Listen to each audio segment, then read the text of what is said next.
Hello, hello, hello! Kumusta po kayong lahat? Sa muli po, ang eksperyensyadang terapista na mag-share po sa inyo ng aking mga inaaral. Kung paano ko po ba ikino-connect sa style po na aking pagte-therapy ang aking mga pinag-aaralan. Kagaya nga po nito, di po ba, nagsasawa na po ba kayong makita? Palagi na lang. Di po ba nga ito nga po yung ah, anterior at posterior, ang harap at likuran po ng ating nasa tiyan po tayo ngayon, ano. Gusto ko pong i-connect sa 4 sections of large intestine. Ayan po. Kung makikita niyo po dito, dito po siya, dito po tayo sa cycle na to, sa large intestine. Ito po yung harapang bahagi. Kung mapapansin niyo po, may mga bilang-bilang po yan. Di po ba? Ito naman po yung kanyang posterior.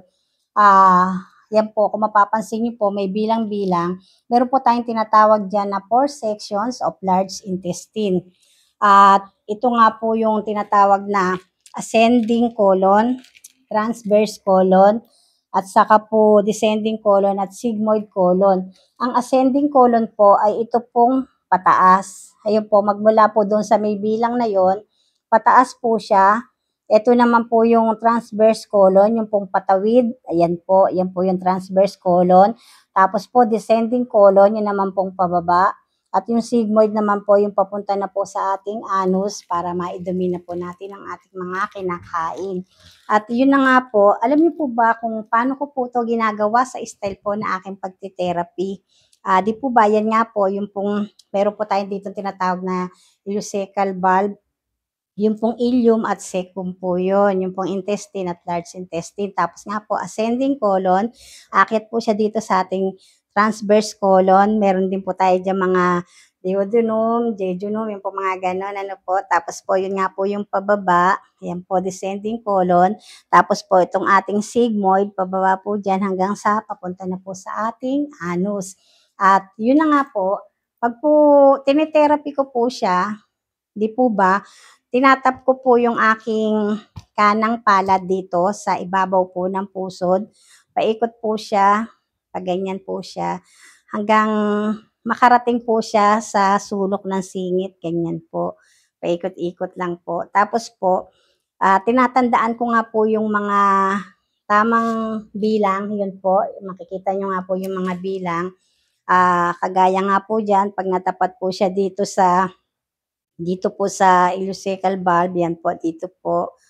Yan, pataas po siya sa ascending, tapos po yung sa transverse. Yan po, yung pong, yun nga po yung sinasabi ko sa inyo, yung may mga bilang-bilang po na yan po yung mga pinipindot-pindot ko.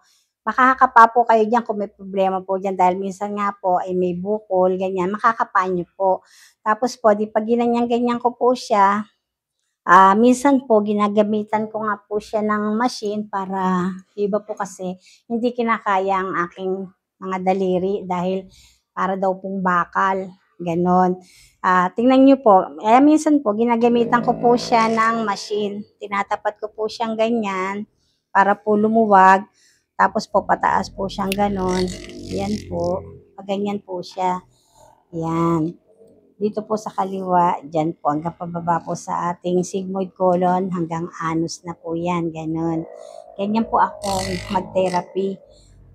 Hindi ko po kailangang mayat-maya pong anuhin, diinan. Yun lang pong mga tamang bilang ang tinatapatan ko po na aking mga daliri o ng machine. O paano po, may na-share na po akong muli sa inyo.